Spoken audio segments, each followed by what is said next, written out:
Sometimes life circles us back to the places and the people that we needed all along. He had lost almost everything but hope. She had everything except a place where she truly belonged. By the shores of a lake once filled with childhood dreams, two broken hearts drifted toward each other and quietly, stubbornly began to mend. If you believe that love still has the power to heal, that kindness can rebuild what life tried to tear apart, we invite you to subscribe. Together we'll journey through stories that remind us it's never too late to find your way home. Now let's begin this beautiful story. Sometimes the places we run to are the places that were waiting for us all along. The old RV groaned under the shifting weight of the early morning wind. Caleb Foster rubbed the sleep from his eyes, feeling the familiar creak of the worn mattress beneath him. Outside, the mist clung low over Mirror Lake, wrapping the world in a heavy, silver breath. Another day. Another chance to hold the broken pieces together. Caleb moved quietly, careful not to wake Noah, who was still curled up in his makeshift bunk, clutching an old flannel shirt that smelled faintly of cedar in the past. The boy's small chest rose and fell steadily, and for a fleeting moment, Caleb allowed himself to simply watch, to let the enormity of his love for his son fill the battered little RV. He brewed a pot of coffee, the rich aroma filling the cramped space. Holding the chipped mug between his hands, he stepped outside. The dock stretched out before him like an old familiar friend, the boards weathered and splintered, but still standing. Beyond the dock, the lake shimmered under the first light of dawn. It was peaceful here, more peaceful than any place Caleb had known since Rachel passed. The lake held memories, memories of summers spent fishing with his father, of building tiny rafts from fallen branches, of racing homemade sailboats until the sun sank behind the mountains. Now it was just him and Noah, two souls adrift, tethered together by something stronger than blood, survival, love, and a stubborn kind of hope.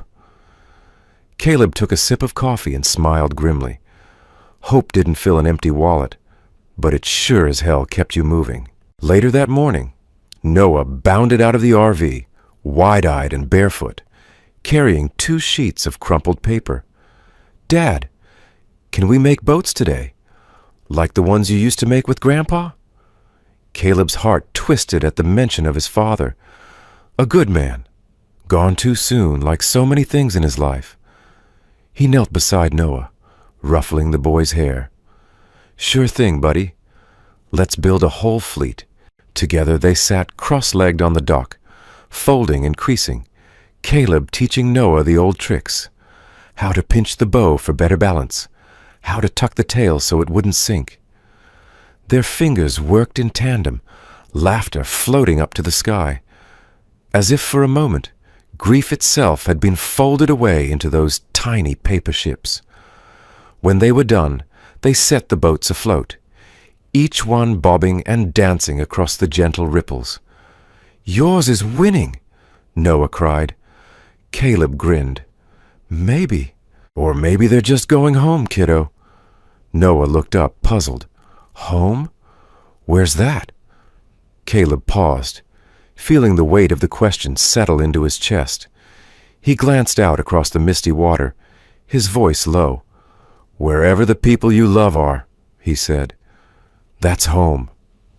Noah nodded solemnly, as if committing the words to memory. It was then that Caleb noticed her. A flash of movement down the shoreline. A woman, struggling with what appeared to be a half-sunken boat.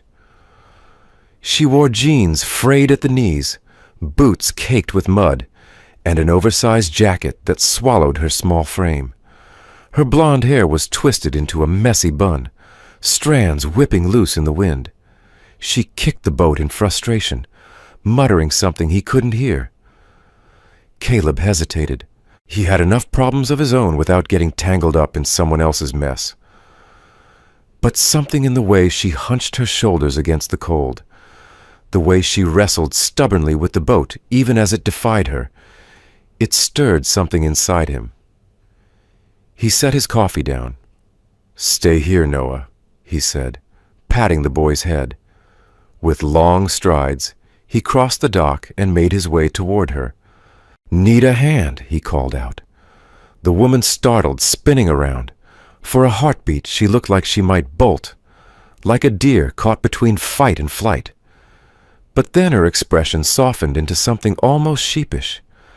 "Yeah," she said, brushing hair out of her eyes. "If you know anything about stubborn old boats." Caleb chuckled. "You're in luck. I know a thing or two." He knelt beside her, assessing the damage. The boat, a once lovely rowboat of handcrafted oak, had taken on water from a cracked seam near the bow. Most folks would have given it up for scrap. But Caleb saw possibilities. He always did. "You're Sadie," she said suddenly, as he examined the hull. He glanced up, surprised. "No, I'm Caleb. Sadie would be—" "You?" She laughed, a light musical sound that seemed almost too big for her slight frame. "Yeah, sorry. Long night." Caleb offered a lopsided smile. "We've all had a few of those." Together they bailed water, patched what they could, and managed to drag the boat higher up the shore. Sadie worked with a quiet determination, her cheeks flushed from effort, her hands clumsy but earnest. Caleb found himself glancing at her more than once, not because she was beautiful in the way magazines defined it, but because there was something honest about her, something raw and real. By the time they finished, the sun was climbing higher, burning away the mist. Sadie sat back on her heels, panting, brushing a smudge of grease from her cheek. "You didn't have to help," she said softly. Caleb shrugged. "Guess I'm just old-fashioned that way."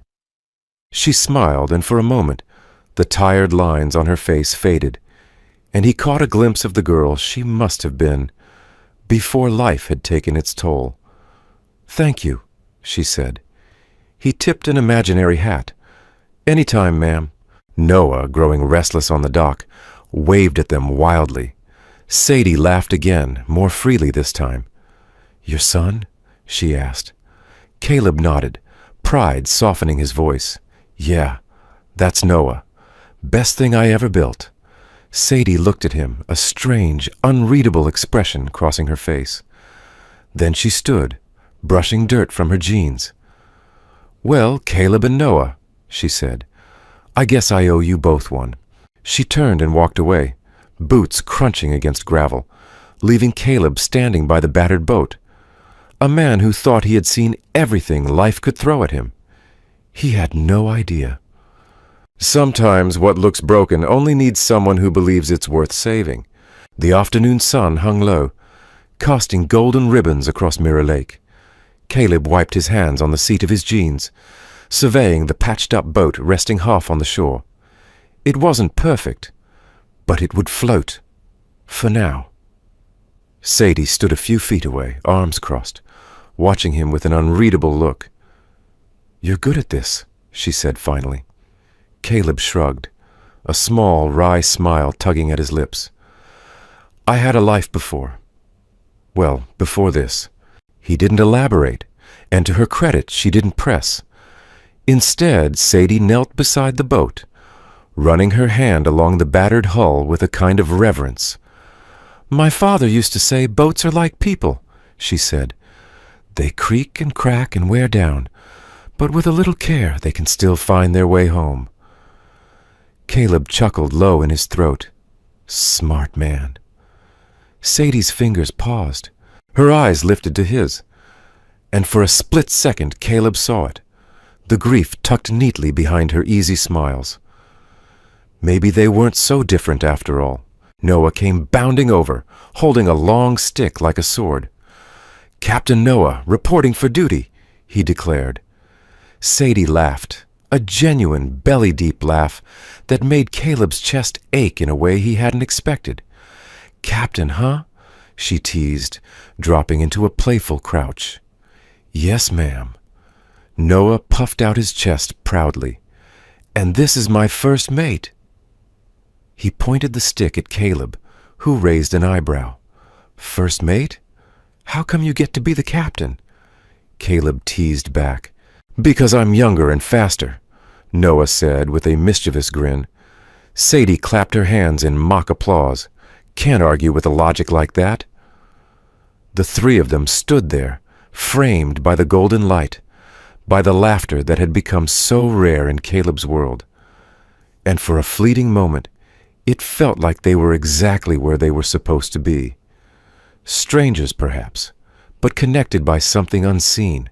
Later, while Noah played by the water's edge, skipping stones, Sadie and Caleb worked side by side, inspecting the boat more carefully.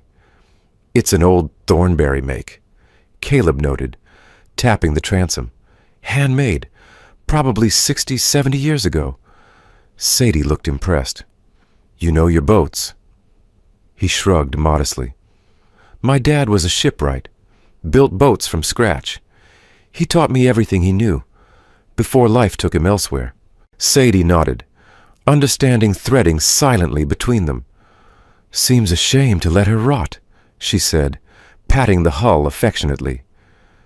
Caleb smiled, a real one this time. "Nothing's too far gone, not if you care enough." Their eyes met and held, the weight of unspoken things pressing lightly between them. By late afternoon, they had the boat upright and drying on the sun-warmed shore. Sadie sat cross-legged, fiddling with a length of rope, trying, and failing, to remember how to tie a proper cleat hitch. Caleb watched her fumble, amusement twinkling in his tired eyes. "Here," he said, kneeling beside her. "Let me show you." He guided her fingers carefully, once, twice, looping the rope around the imaginary cleat they'd drawn in the sand. "It's about rhythm," he murmured, their hands brushing. "Like breathing, in and out. Steady." Sadie laughed under her breath. "Easier said than done." "You're doing fine," he said, a little too softly.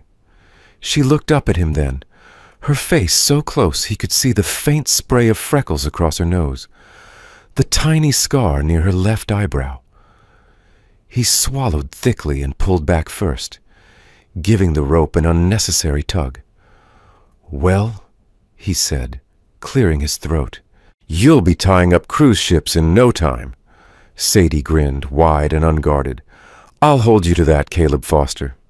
As the sun dipped toward the horizon, Sadie gathered her things, an old canvas bag, a pair of battered gloves, and slung them over her shoulder. "I should get going," she said reluctantly. Caleb nodded, pushing himself to his feet.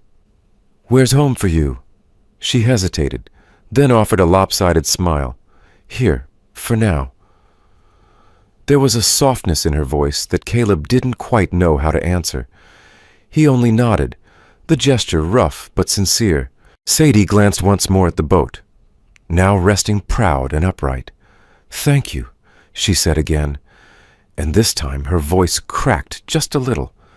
"You're welcome," Caleb replied, and he meant it, more than he could explain. As she walked away, Noah ran up beside him, tugging at his sleeve. "Is she going to stay, Dad?" he asked, voice small. Caleb ruffled his son's hair, watching Sadie's retreating figure. "I don't know, buddy," he said quietly. "Some people are like boats, too. They drift for a while. But sometimes, if you're lucky, they find a reason to drop anchor." Noah frowned in thought, then nodded seriously, as if tucking the idea away for later. The stars began to prick the evening sky, mirrored in the calm waters of the lake. Caleb stood there a long while after Sadie disappeared from view, feeling something shift inside him. A quiet stirring, a barely there hope. He didn't know much anymore, but he knew this. Sometimes the most broken things weren't meant to be abandoned. Sometimes they were meant to be loved back to life. And maybe, just maybe, he and Noah weren't the only ones trying to find their way home. The simplest things often anchor us to the parts of life that truly matter. The morning came slow and warm, carrying the scent of damp earth and pine across the glassy surface of Mirror Lake. Caleb Foster sipped his coffee on the edge of the dock, the worn planks cool beneath him. Beside him, Noah was absorbed in twisting a piece of rope between his small fingers, tongue poking out the corner of his mouth in concentration. Caleb smiled quietly. The boy had inherited his stubbornness. No doubt about that. "You're getting better," Caleb said, nodding toward the knot Noah was attempting, a haphazard mess of loops and tangles. Noah huffed, frustrated. "It never looks like yours." Caleb leaned over, picking up the other end of the rope. "That's because you're trying too hard, buddy. Knots aren't about fighting the rope. You have to feel it, like dancing." Noah made a face. "Boys don't dance." Caleb chuckled. "Then think of it like fishing. You have to move with the current, not against it." Noah considered this, his brow furrowed deeply, the same way his mother's used to when she was puzzling through a recipe or a riddle. The memory pinched sharply in Caleb's chest, but he pushed it aside, focusing instead on the moment in front of him. Their lesson was interrupted by a soft voice. "Mind if I join?" Sadie stood a few feet away, wearing jeans tucked into scuffed boots and a faded red sweatshirt that swallowed her slender frame. In her arms, she cradled a small tackle box and a neatly coiled length of rope. Caleb raised an eyebrow. "Planning on catching dinner?" Sadie grinned. "I was hoping for breakfast, but I'll settle for not falling into the lake again." Noah scrambled to make space. "Come sit. Dad's teaching me sailor knots." Sadie laughed and settled beside them, setting her things down. "I know how to tie my shoes," she said, mock proud. "That's about it." "Well, you're in the right place," Caleb said. "Welcome to Foster's Floating Academy. First lessons free." She chuckled, and for a moment the world felt lighter, as if the lake itself held its breath, suspended in that easy laughter. Caleb picked up the rope, demonstrating slowly. "This one's called a bowline. It's an old sailor's knot. Strong but easy to untie, even after it's been under strain." He looped the rope deftly, his fingers working with the kind of muscle memory that only came from years of practice. "You make a rabbit hole," he explained, forming a small loop. The rabbit comes out of the hole, goes around the tree, and dives back into the hole. He passed the rope to Sadie. "Your turn." Sadie bit her lip in concentration, mimicking his movements. Her fingers fumbled at first, but Caleb resisted the urge to take over. Instead, he guided her gently with words, watching as her hands learned the language of the rope. When she finally pulled the knot tight and it held, her face lit up like sunrise. "I did it!" she exclaimed. Noah whooped beside her, clapping his hands. Caleb smiled, warmth unfurling quietly inside him. "See?" he said. "Told you it's all about the feel." Sadie looked at him then, really looked, and something passed between them. Not a lightning bolt, not a movie script moment. Something quieter, deeper, like the slow, certain pull of the tide against the shore. They spent the morning tying knots and sharing stories. Noah told Sadie about the time he tried to build a raft out of soda bottles and almost floated away. Sadie laughed until she cried, clutching her sides. Caleb shared how his father had taught him knots by tying everything, his backpack, his shoelaces, even his sandwiches, into elaborate sailor loops. Sadie admitted that her own childhood had been less adventurous, more structured, and filled with expectations she never quite managed to meet. "You ever feel like you're a square peg in a round hole?" she asked, twirling a piece of grass between her fingers. "All the time," Caleb said softly. Their eyes met again, a mutual recognition sparking. Two people who had been bent and battered by life, but somehow still willing to believe in small miracles. Around noon, Noah's stomach growled loudly, breaking the spell. "Guess that's our cue," Caleb said, ruffling his son's hair. They packed up the tackle box and the rope, promising Sadie more lessons, or, as Noah insisted, more adventures. Sadie lingered a moment longer, her hand brushing against Caleb's as he passed her the coiled rope. Neither of them moved away immediately. "I'll see you tomorrow?" she asked, voice softer than the wind. Caleb hesitated, just long enough for her to notice, then nodded. "Yeah, tomorrow." That night, as the RV creaked and settled around them, Caleb lay awake, staring at the ceiling.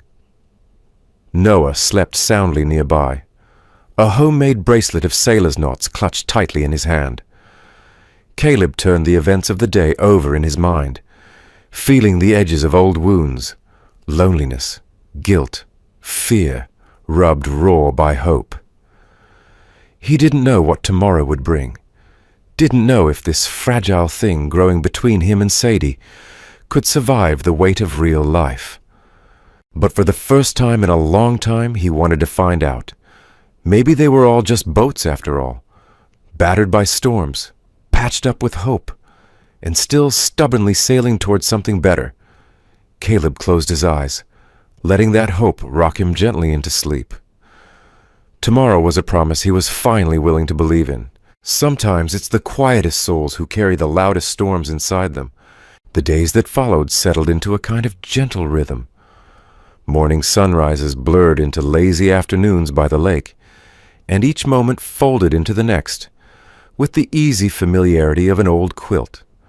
Sadie Whitmore became a regular fixture along the shoreline.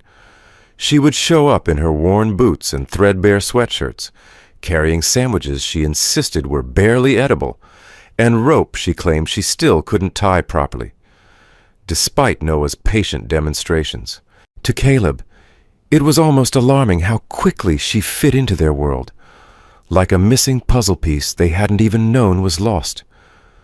But beneath Sadie's easy laughter and bright smiles, Caleb sensed something else, something quieter, heavier, a sadness too carefully tucked away to be casual. He noticed the way she lingered by the dock at sunset, staring out across the water with a look that didn't quite match the smile she wore when she turned back to them.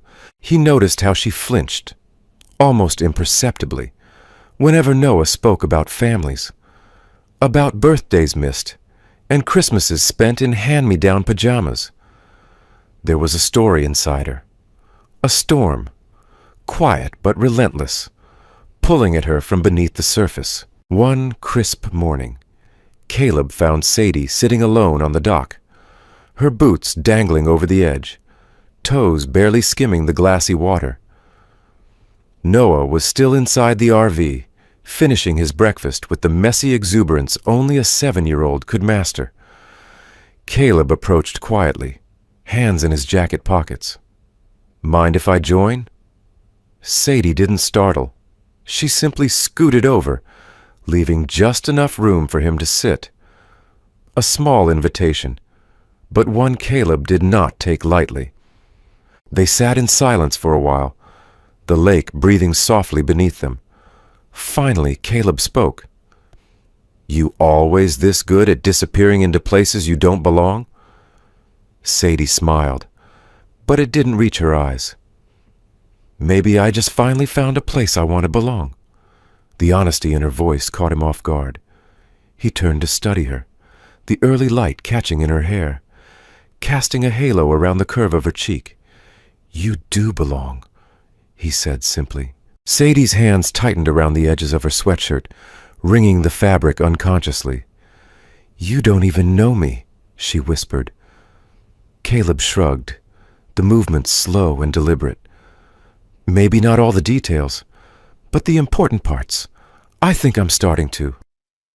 Sadie blinked rapidly as if fighting something back. When she spoke again, her voice was barely more than a breath. "My family. They had a plan for me. Big houses, big careers, bigger expectations." She laughed without humor, I was supposed to marry the right kind of man, join the right kind of clubs, host the right kind of fundraisers. Caleb said nothing, sensing that silence would carry more weight than any interruption. I tried, Sadie continued, her fingers now twisting into knots of their own. I did everything they wanted. I was so good at pretending. I forgot what it felt like to want something real.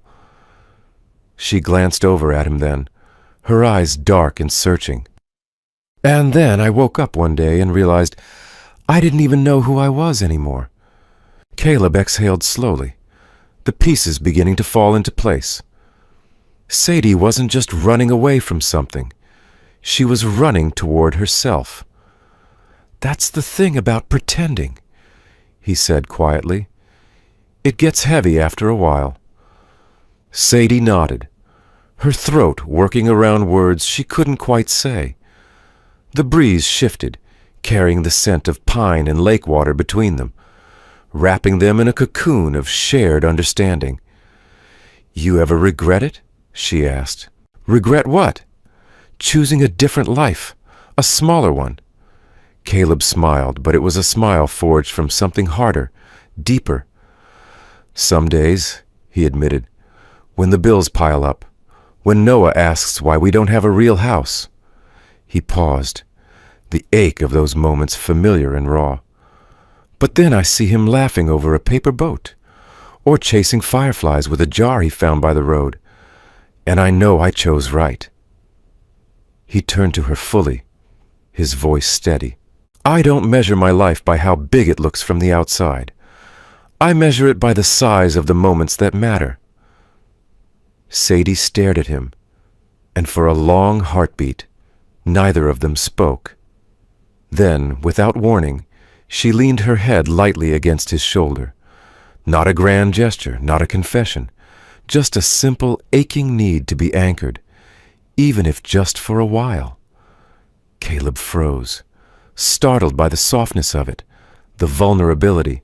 Slowly, carefully, he shifted, letting his shoulder become a place for her to rest.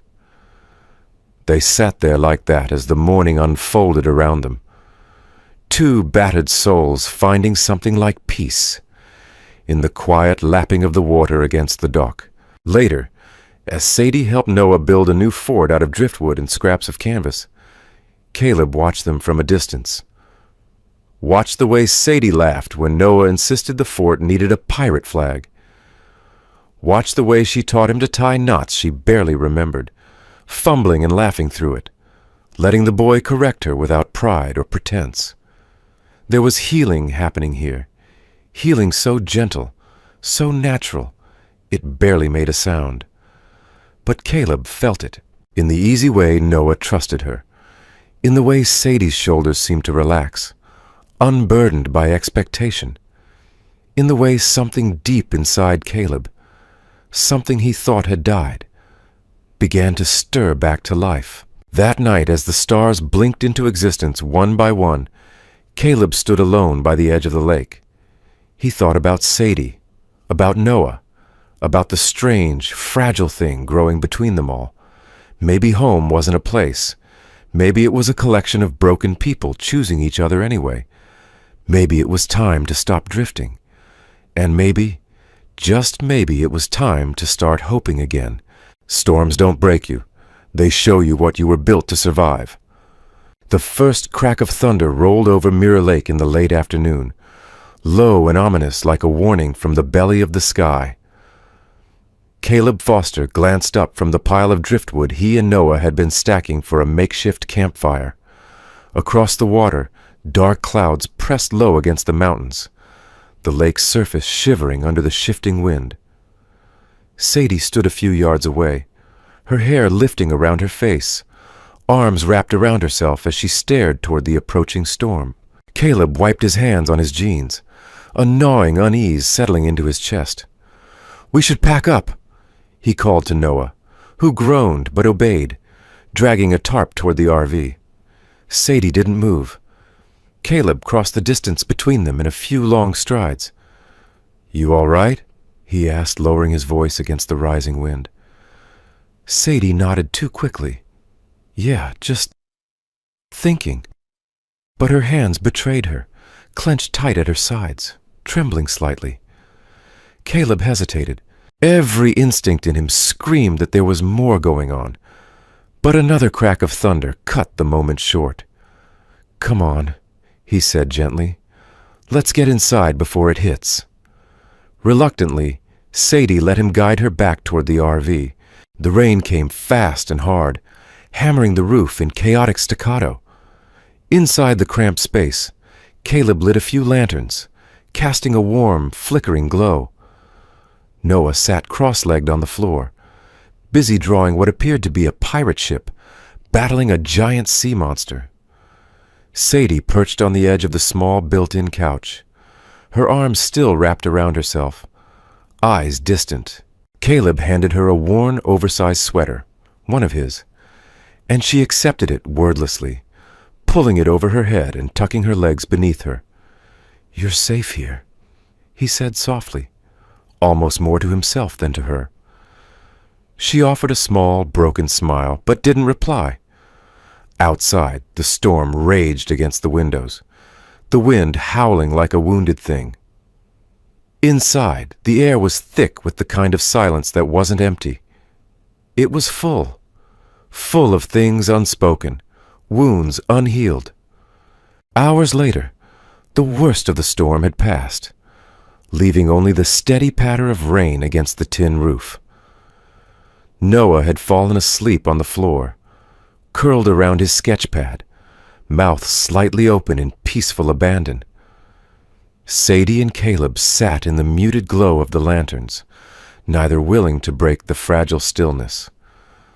Finally, Sadie spoke, her voice so soft Caleb almost missed it. "When I was 8, she said, staring at the flickering shadows on the wall. "My dad gave me a compass." Caleb listened without speaking. It was this beautiful old thing, brass with a cracked face. "He told me," she swallowed hard. "He told me, no matter where you are, Sadie, you'll always find your way home." She laughed bitterly under her breath. "But compasses, they only work if you know where you're trying to go." Caleb's throat tightened. Sadie turned to look at him then, her eyes raw and shining.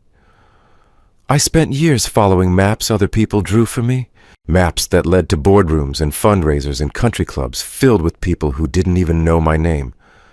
She shook her head, tears slipping free now, unchecked. "And somewhere along the way, I lost it. The compass, the sense of who I was. I just drifted." Caleb shifted closer, the instinct to protect her overwhelming. "You're not drifting anymore," he said. Sadie smiled through her tears, shaking her head. "You don't know that." Caleb reached out carefully, deliberately, and took her hand in his. It was a small thing, but sometimes the smallest things were the ones that anchored you. "I know because you're here," he said simply. "With us." Sadie let out a shuddering breath, her fingers tightening around his.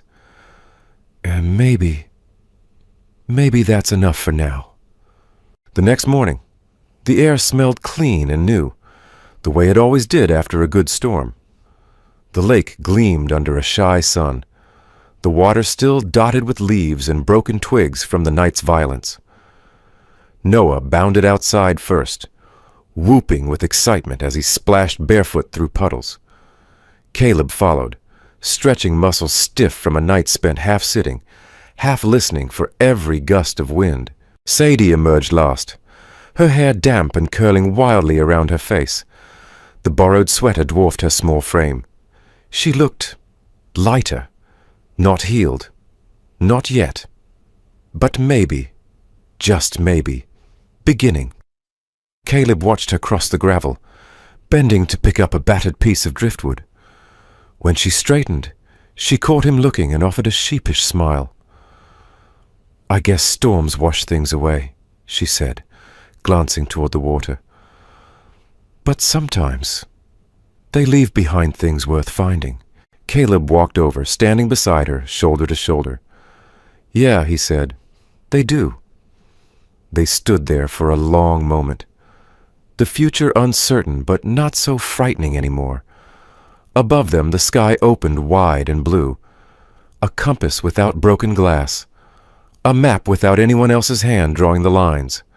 And maybe, Caleb thought as he felt Sadie slip her hand into his again, maybe it was finally time to chart their own course. Together. Truth has a way of rising, just like the sun, whether we're ready for it or not. The days after the storm blurred into something golden and easy.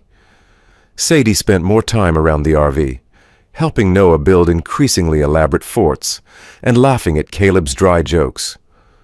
The rhythm between the three of them was unspoken now. A gentle tide pulling them closer, without fanfare or force. Caleb found himself smiling more, breathing deeper, dreaming again, if only in small, cautious doses. But beneath the surface, just like the calm after a storm, something lingered, something unsaid, and it waited. One afternoon, as the sun melted lazily over Mirror Lake, Caleb rummaged through the battered old toolbox stored under the RV's kitchen bench. He was searching for a roll of duct tape to fix a leak near the window, when his fingers brushed against something unfamiliar. He pulled it out, a folded map, the paper thick and waxy beneath his calloused hands. Curious, Caleb opened it carefully. It was a detailed chart of Mirror Lake and the surrounding land, every inlet, every dock, every cabin plotted with precision, and stamped in the lower right-hand corner, clear as a brand, was a crest, Whitmore Properties, LLC. Caleb frowned. The name tugged at something distant in his memory. Whitmore. It sounded weighty, important. He flipped the map over.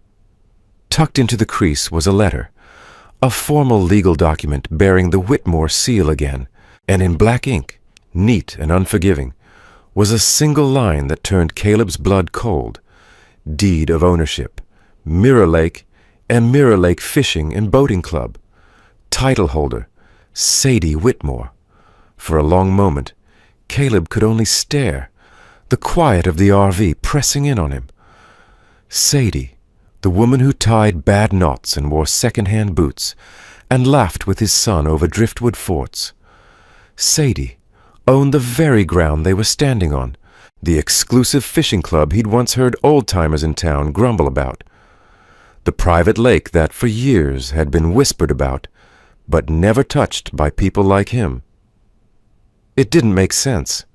It made every kind of sense. Noah's voice floated through the open window, pulling Caleb back. "Sadie, look, I caught a frog." Her laughter followed, bright and easy, as if the world hadn't just shifted under Caleb's feet. He folded the map and the letter carefully, slipping them back where he found them, mind whirring. Questions battered him from every side. Why hadn't she told him? Was this some kind of game? Were they just a distraction from whatever life she was running from? Caleb rubbed a hand across his face, the scrape of his beard rough against his palm. He didn't know. And worse, he realized, he didn't want to care, but he did. God help him, he did. That evening, the three of them sat by a crackling fire Noah had insisted on building. They roasted marshmallows, the sugary smell thick in the cool air, firelight painting Sadie's face in soft gold. Caleb watched her when she wasn't looking, the way she tilted her head when Noah spoke, really listening, the way she smiled, shy and genuine, whenever their eyes accidentally met. How could she own all of this? The lake, the club, the land, and still sit here with them like it didn't matter? Maybe it didn't. Maybe it did. Caleb wasn't sure anymore. He turned a marshmallow slowly over the flames, wrestling with the storm inside him. Sadie leaned back on her hands, gazing up at the stars. "They're brighter out here," she said softly. Caleb grunted in agreement, too full of words he couldn't say. Noah lay down on the blanket they'd spread by the fire, his marshmallow abandoned, sleep pulling him under. Sadie watched him with a tenderness that made Caleb's chest tighten painfully. "He's a good kid," she said. Caleb nodded. "He deserves the world." Sadie was silent a long moment. When she spoke, her voice was barely a whisper. "You both do."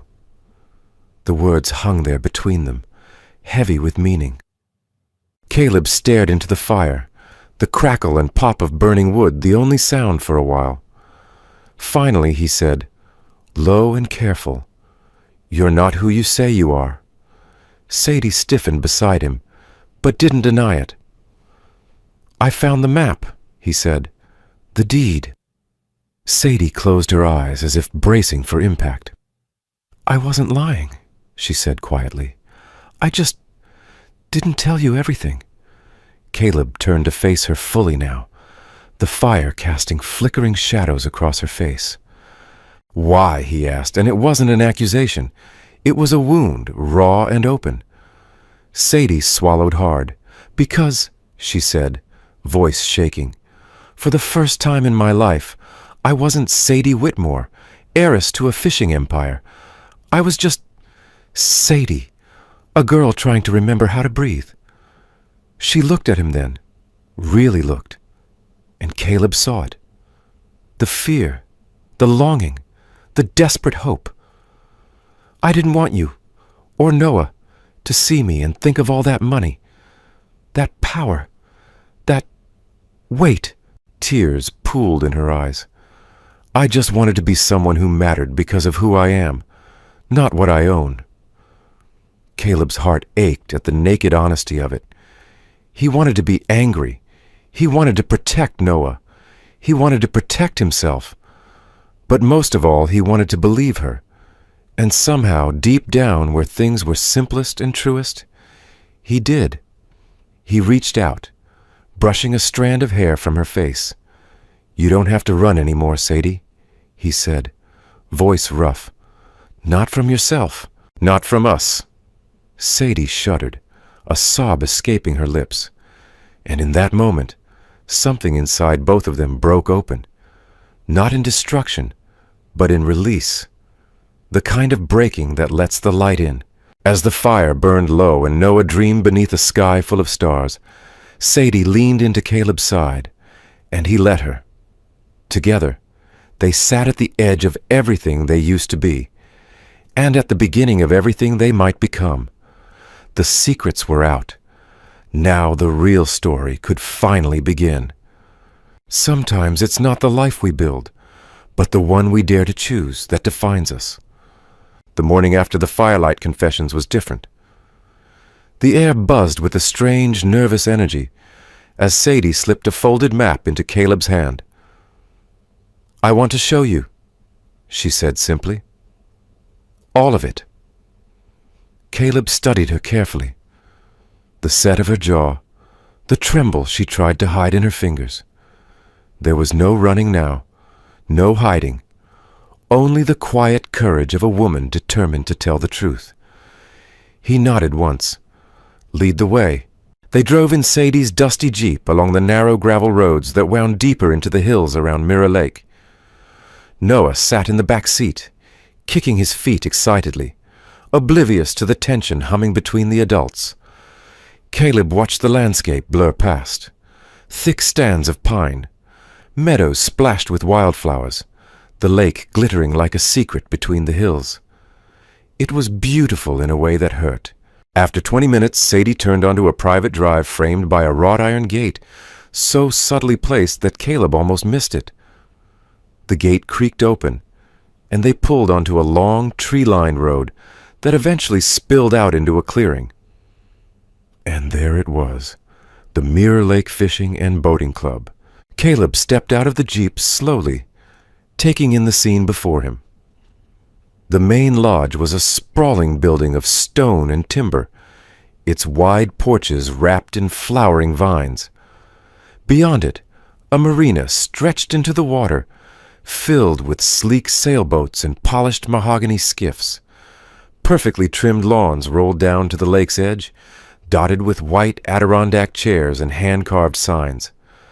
Everything gleamed under the sun, manicured, perfect, untouched.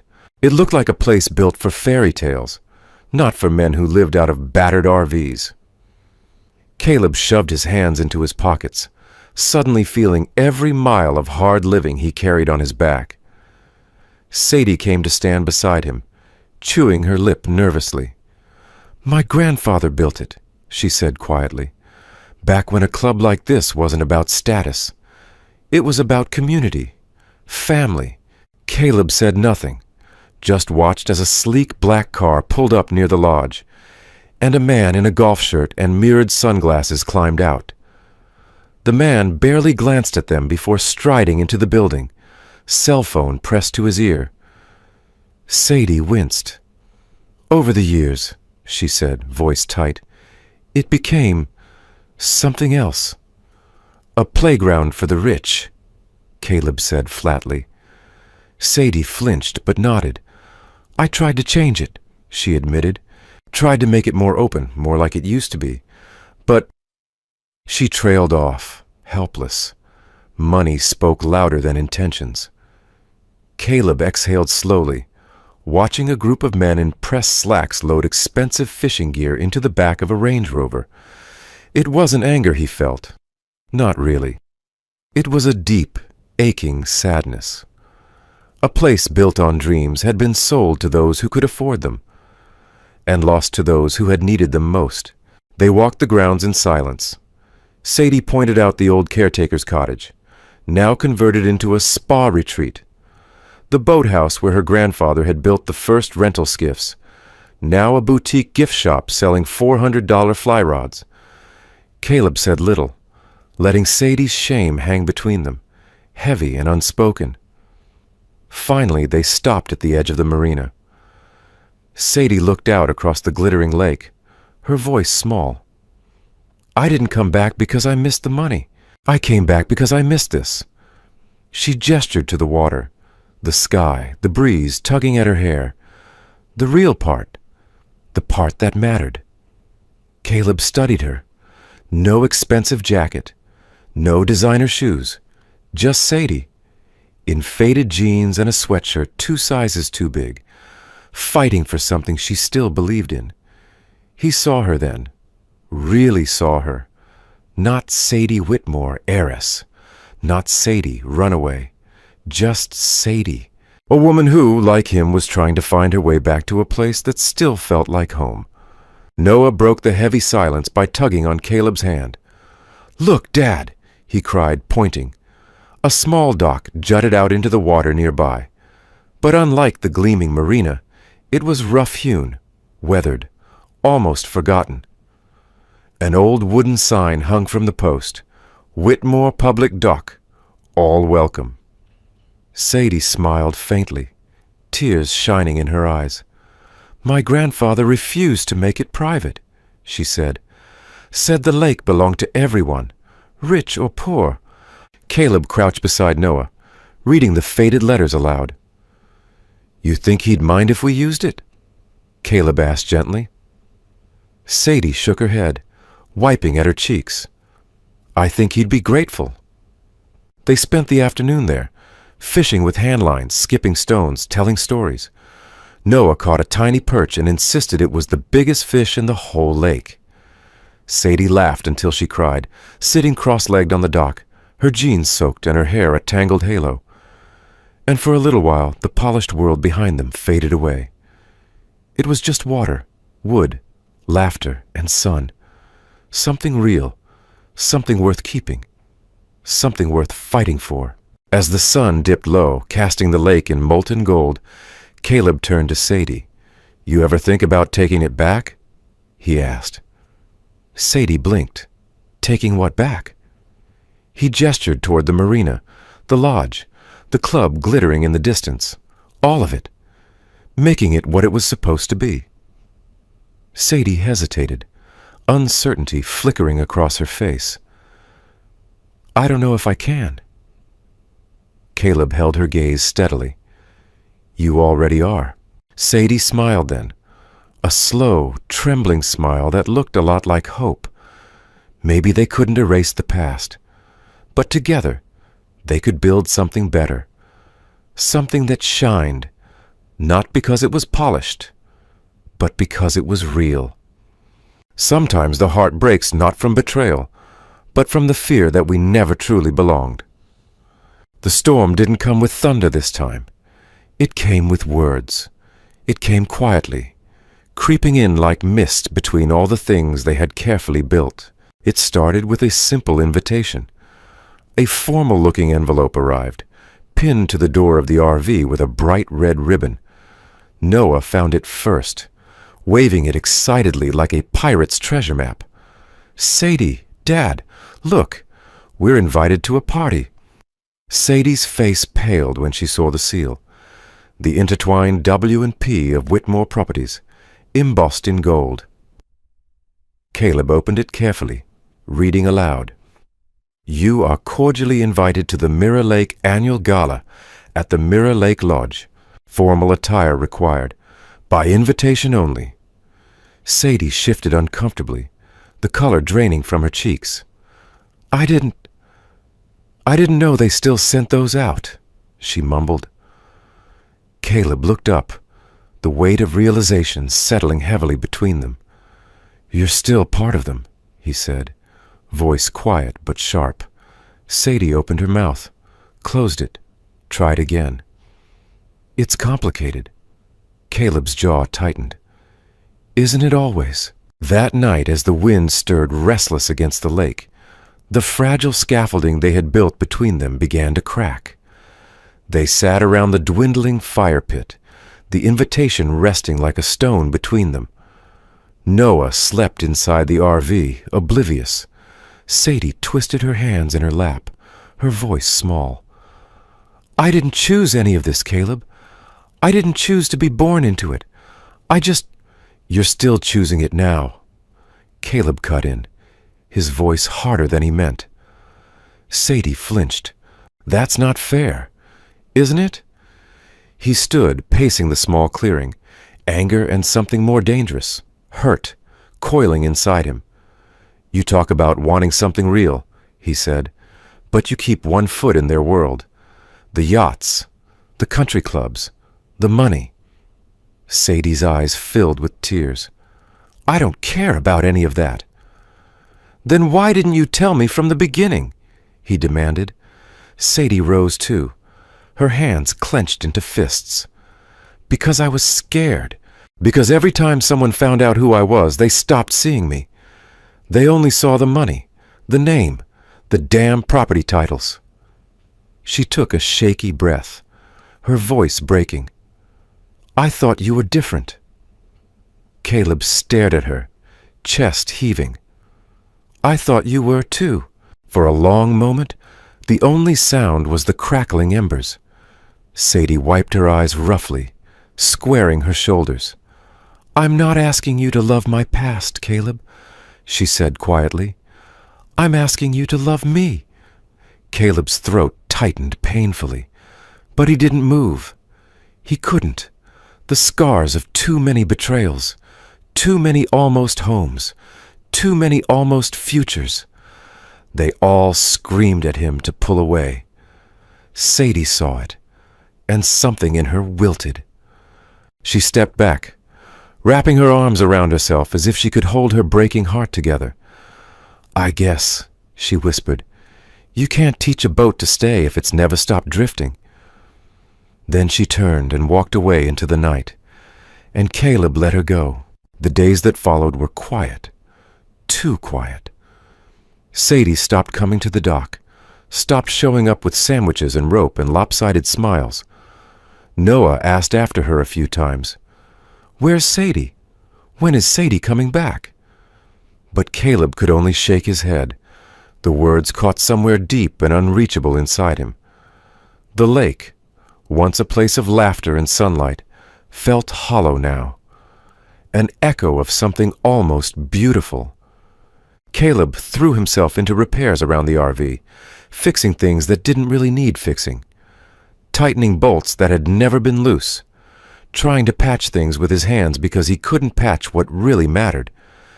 He thought about going after her, about apologizing, about admitting that maybe, just maybe, he was more afraid of losing something real than he was of being lied to.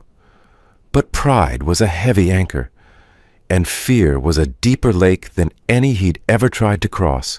One night, when the loneliness pressed so hard against his ribs he could barely breathe, Caleb sat by the fire pit alone. He took a piece of driftwood from the pile, pulled out his pocket knife, and began to carve without really thinking. When he finished, he held the tiny figure up to the firelight. A little boat, battered and rough, but still afloat. He smiled sadly. Maybe they were all just boats after all, tossed by storms, bruised by the rocks, but still stubbornly sailing towards something better. If they dared, if they chose to. The next morning, Caleb woke to find Noah gone. Panic punched him square in the chest as he scrambled outside, calling his son's name. He found Noah by the old public dock, sitting cross-legged at the edge. Beside him floated a small paper boat, bobbing in the gentle waves. Scrawled across the sail in a child's careful handwriting were 5 words. "Home is where you are." Caleb's knees nearly gave out. He sank down beside his son, pulling him into a fierce hug. Noah blinked up at him, confused but smiling. "Are you okay, Dad?" Caleb swallowed hard. "Yeah, buddy," he said hoarsely. "I just forgot something important." Noah grinned. "Like breakfast?" Caleb laughed through the tears stinging his eyes. "Yeah," he said, "like breakfast. And also like the fact that real love, real belonging, wasn't about gates or deeds or names. It was about showing up, choosing, sailing back, even when the waters were rough." That night, Caleb sat at the edge of Mirror Lake, the little driftwood boat resting in his palm. He looked across the dark water and whispered into the wind, "I'm coming, Sadie." Wherever she was, whatever it took, it wasn't too late. Not yet. Sometimes the smallest messages carry the loudest truths. The next morning, Mirror Lake lay still and breathless under a sky smeared in soft pastels. Caleb Foster sat alone at the edge of the old public dock, the little driftwood boat in one hand, a battered mason jar in the other. Noah was still sleeping in the RV, curled around the blanket Sadie had once tucked around him after a long afternoon in the sun. Caleb hadn't the heart to wake him. Not yet. He stared out over the silver water, his mind turning slow and heavy. How do you fix something you broke without even knowing how deep the cracks ran? How do you sail back to a harbor you abandoned? He didn't have all the answers, but he knew this much. He had to try. Caleb rummaged through the glove box of the old Jeep until he found a pen and a scrap of notepad paper. His hand trembled slightly as he wrote, not from fear, but from the enormity of what the words meant. "You were never a storm I had to weather. You were the lighthouse I never knew I needed." He folded the note carefully, placed it inside the mason jar, and tightened the lid. Then, with a breath that felt both terrifying and freeing, he carried the jar down to the dock. The morning mist curled around him like a blessing. He knelt at the edge, whispered a prayer he didn't have words for, and gently pushed the jar into the water. It bobbed once, twice, then caught a soft current, drifting out into the wide embrace of the lake. Sadie Whitmore stood at the window of the caretaker's cottage, coffee cooling in her hands, eyes trained on the distant shimmer of the public dock. She hadn't gone far after leaving Caleb that night. She had thought about running, about disappearing into another town, another name. It would have been easier, safer, but something anchored her here, something she couldn't name. Maybe it was Noah's shy smile. Maybe it was the way Caleb looked at her, not like she was a Whitmore or a title or a deed, but like she was simply enough. She had wanted so badly to believe it could be different this time, that she could be different. Sadie sighed, pressing her forehead against the cool glass. Maybe some storms didn't pass. Maybe you just had to learn to live inside them. Her gaze shifted and froze. Something small bobbed in the water near the dock. Frowning, she set her mug down and hurried outside, her boots crunching over the gravel. The mist swirled around her ankles as she reached the shoreline, her heart pounding for reasons she couldn't explain. She waded into the water up to her knees, the cold biting but somehow welcome. Her fingers closed around the mason jar. Through the glass she could see the folded paper, the ink bleeding just slightly at the edges. She twisted the lid off with trembling hands, unfolded the note, and read. Once. Twice. Tears blurred the words, but she didn't need to see them anymore. She felt them. Every line. Every silent apology. Every quiet, stubborn hope. Sadie sank down on the dock, clutching the jar to her chest, the weight of it grounding her in a way she hadn't realized she needed. He hadn't given up. Neither would she. Across the lake, Caleb sat on the RV steps, head in his hands when he heard it. A car engine, tires crunching over gravel, a door slamming shut. He looked up, and there she was, Sadie, hair damp, jeans soaked up to the knees, breathless and flushed like she had run the whole way. She held the mason jar in both hands, cradling it like something fragile and precious. For a moment, neither of them moved. The world stilled, and then she was running, boots slipping on the wet grass, arms flung wide. Caleb met her halfway, catching her against him with a force that stole his breath. They stood there, tangled in each other, trembling. Sadie pressed the jar into his chest, tears spilling down her cheeks. "You're an idiot," she sobbed. Caleb laughed, a broken, beautiful sound. "I know," he said, "but I'm your idiot, if you'll have me." Sadie pulled back just enough to look at him, her hands framing his face. "I never wanted anything else," she whispered. Then she kissed him, not a careful kiss, not a hesitant one, but a kiss full of all the things they had been too scared to say, full of forgiveness, full of hope, full of home. Later they sat on the steps of the RV, Noah squashed between them, chattering excitedly about the pirate message and how he had secretly known all along that Sadie would come back. Caleb ruffled the boy's hair, heart so full he thought it might burst. Sadie smiled at him over Noah's head, the kind of smile that promised tomorrow, and the day after, and every day after that. The lake stretched out before them, vast and glittering under the late afternoon sun, a place where broken things were mended, where lost souls found their way, where even the smallest messages carried the loudest truths. Home wasn't a house.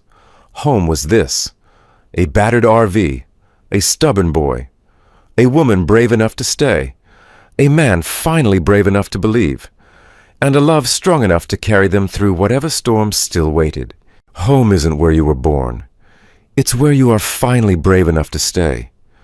The days that followed moved like honey, slow, golden, and impossibly sweet.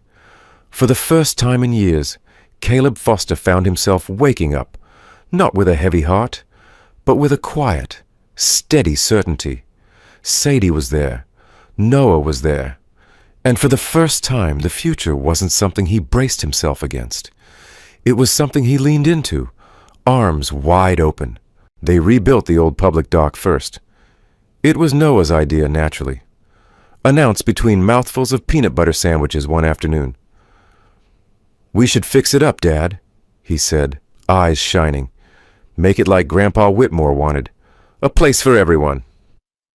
Sadie had laughed, ruffling the boy's hair.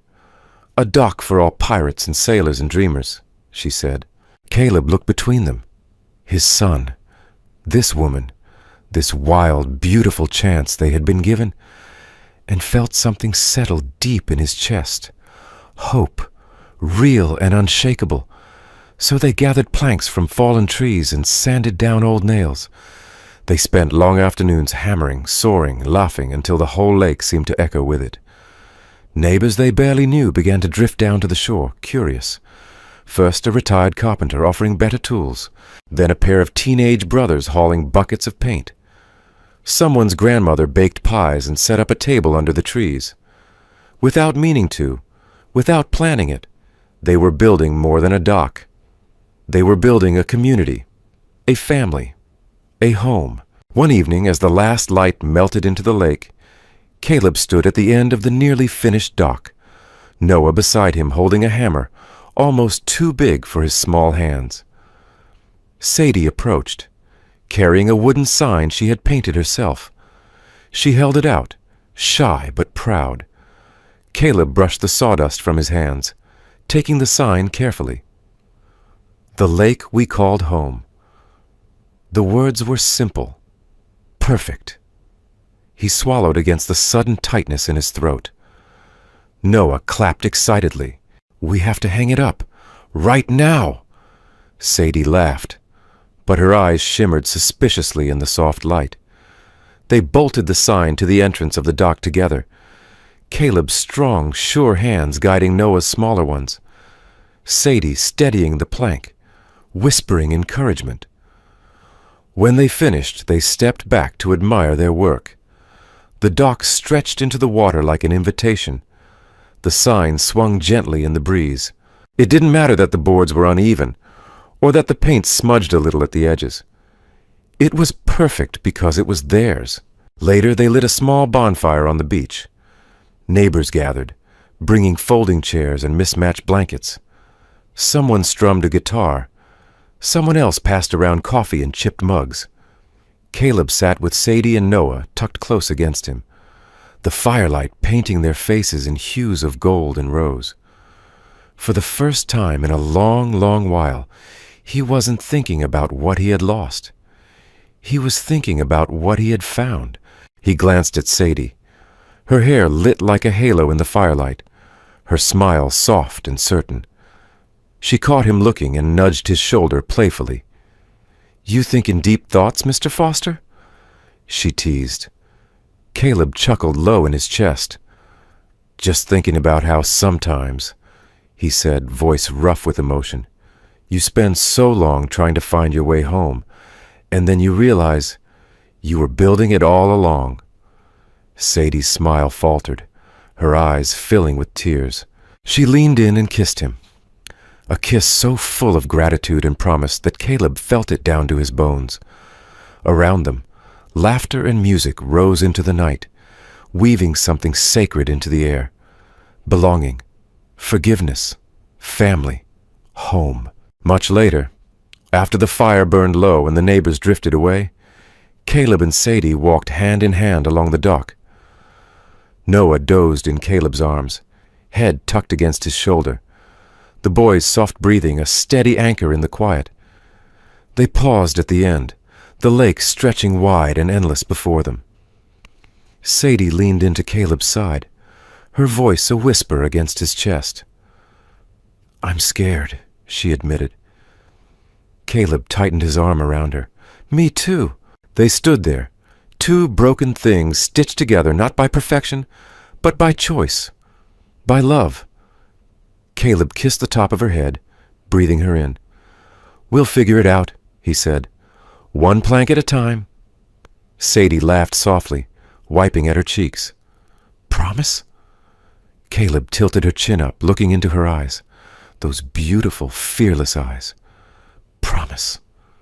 And there, beneath the sky stitched with stars, on a dock they had built with their own hands, Caleb Foster, Sadie Whitmore, and Noah Foster chose each other, chose love over fear, hope over regret, home over drifting.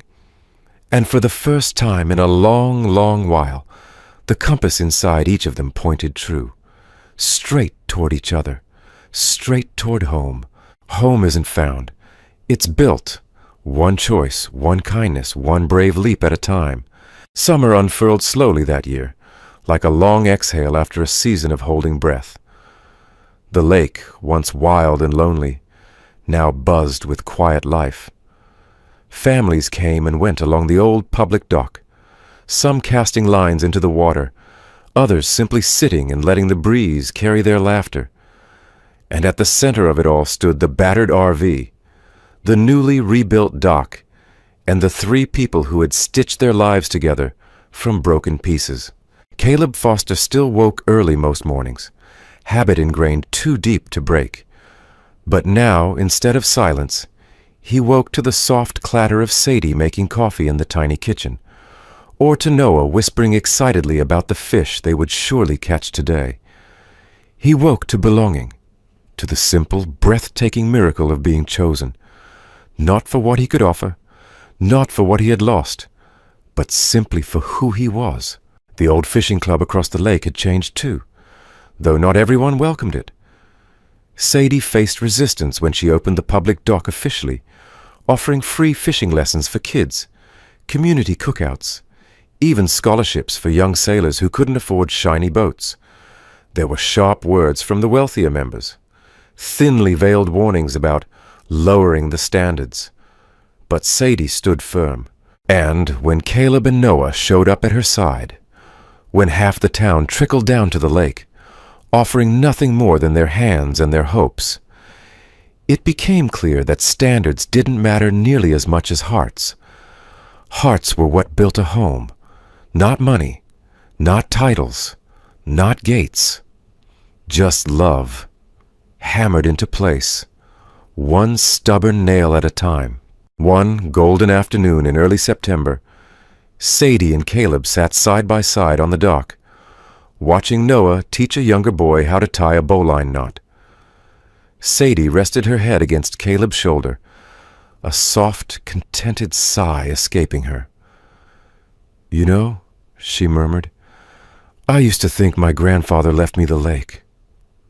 Caleb glanced down at her, smiling. "Didn't he?" Sadie shook her head. "He left me something better," she said. "He left me a reminder that you don't inherit home. You build it. You choose it. Every day." Caleb tightened his arm around her, pressing a kiss into her hair. "You built something beautiful, Sadie." She laughed softly. "We built it. Together."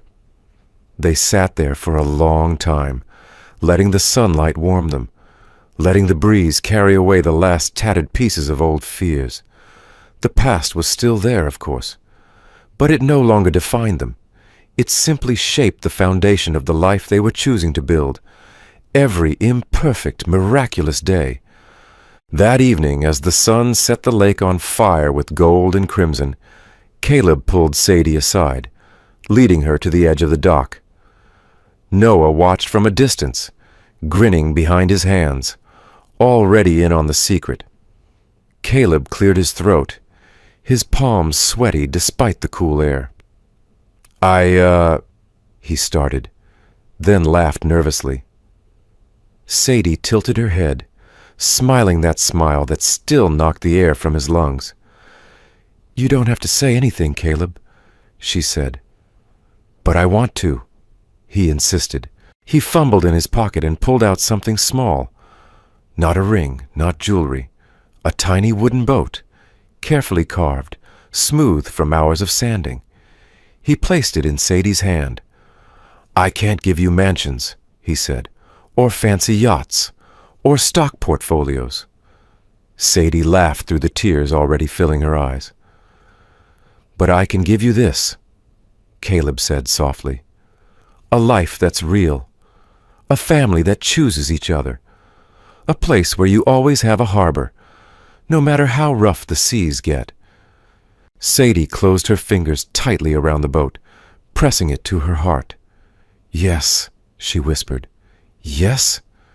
She laughed again, the sound pure and bright against the rising stars. "Yes, Caleb Foster, to all of it." Later that night, under a sky spilling diamonds across the black velvet of the lake, Caleb and Sadie danced barefoot on the dock. No music, no audience, just the sound of the water kissing the shore, the creak of the dock beneath their feet, the steady beat of two hearts finally at home. Noah whooped from the RV, shouting, "Best wedding ever!" And they laughed until they couldn't breathe, until the past and the fear and the grief melted into nothing but this impossible, beautiful, ordinary joy. This home they had built from splintered dreams and stubborn hope. This life they had chosen, plank by plank, day by day, together. And so Mirror Lake had a new story whispered across its waters.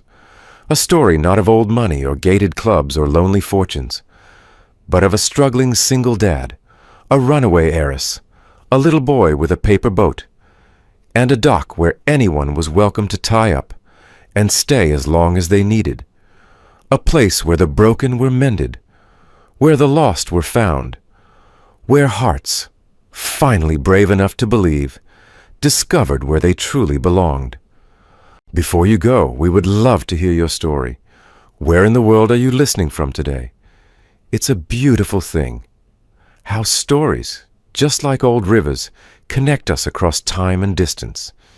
If this story stirred something in your heart, we warmly invite you to subscribe and walk with us a little further.